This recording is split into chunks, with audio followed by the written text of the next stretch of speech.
Pada investasi saham dikenal istilah analisis fundamental dan juga analisis teknikal. Kedua istilah tersebut memiliki fungsi yang berbeda. Persamaannya adalah sama-sama sebagai alat untuk melakukan analisa. Pada video kali ini, saya akan menjelaskan tentang analisis fundamental beserta cakupannya. Analisis fundamental dalam dunia saham merupakan teknik analisa yang memperhitungkan berbagai faktor fundamental yang dapat mempengaruhi pergerakan harga saham sebagai pertimbangan utama dalam memilih saham. Faktor fundamental ini meliputi keadaan ekonomi global dan di dalam negeri, tren industri, tingkat persaingan usaha, kebijakan fiskal dan moneter, hingga yang paling utama adalah mempertimbangkan kinerja perusahaan di balik saham tersebut, yang bisa dicek melalui laporan keuangannya. Apa sih fungsi analisis fundamental? Berikut adalah beberapa fungsi dan kegunaan analisa fundamental yang digunakan dalam investasi saham. Yang pertama, membantu mendeteksi waktu yang tepat untuk masuk atau keluar dari pasar saham, sehingga kita bisa tahu kapan bisa melakukan investasi dalam kondisi ekonomi tertentu. Yang kedua, analisa fundamental juga bisa membantu memilih saham yang baik untuk dijadikan investasi, sehingga kamu bisa terhindar dari perusahaan yang fundamentalnya kurang baik. Yang ketiga, bisa membantu mengetahui harga wajar dari sebuah saham. Juga bisa digunakan untuk mengetahui value saham, seperti berapa nominal rupiah pada saham yang layak dengan menggunakan beberapa metode. Apa saja cakupan analisis fundamental? Siapa sajakah yang bisa menggunakan analisa fundamental? Tentu saja, analisis fundamental bisa digunakan oleh para investor, terutama para investor saham jangka panjang. Menariknya lagi, analisa fundamental tidak hanya bisa digunakan terbatas pada saham saja, tetapi juga bisa digunakan pada jenis investasi lainnya, seperti emas atau forex, yang tentunya dilakukan dengan cara yang berbeda. Fundamentalis adalah sebutan pada mereka yang murni menggunakan aspek fundamental saat mengambil keputusan dalam berinvestasi saham.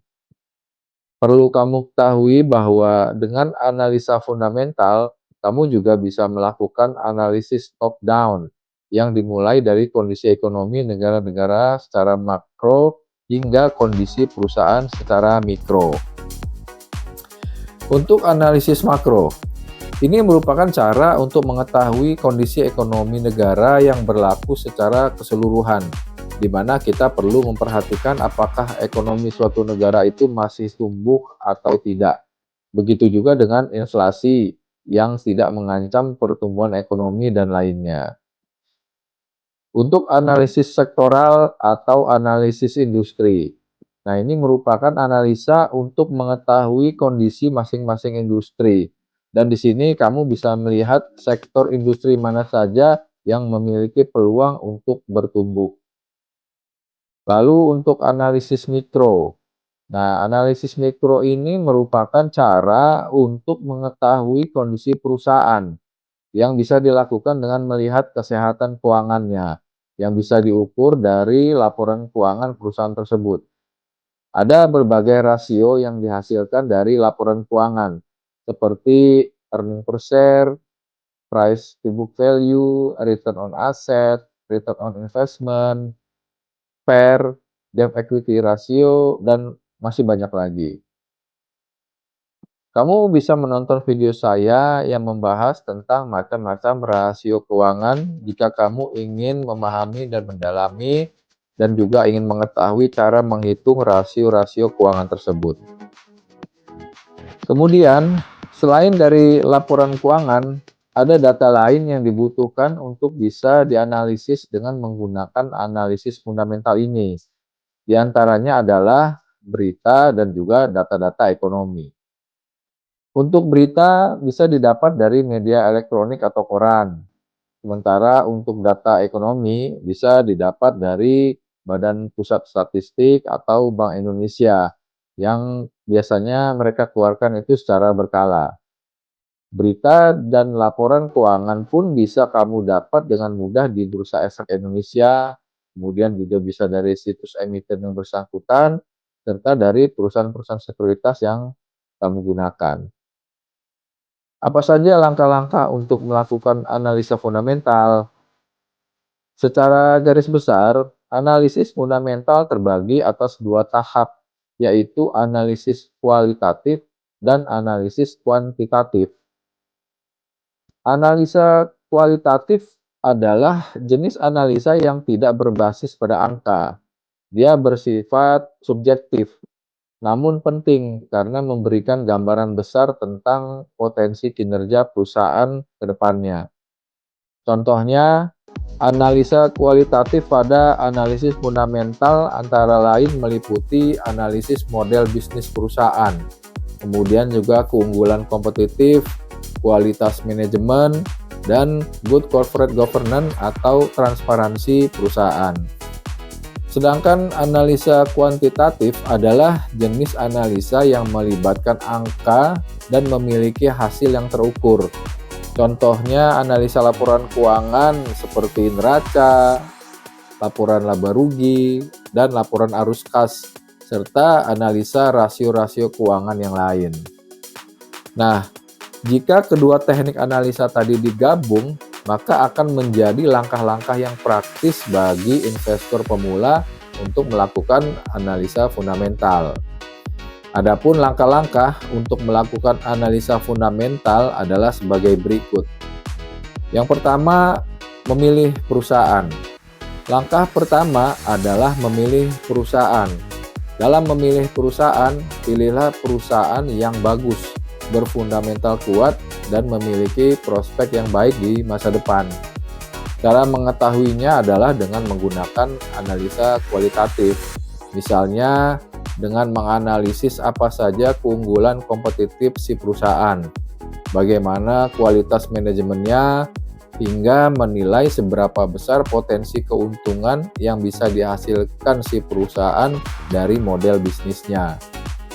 Yang kedua, menentukan nilai intrinsik saham. Setelah memilih perusahaan, berikutnya kamu perlu menentukan berapa nilai intrinsik dari saham perusahaan tersebut. Nilai intrinsik ini nantinya akan menjadi acuan bagi investor dalam memutuskan apakah akan membeli sahamnya atau tidak.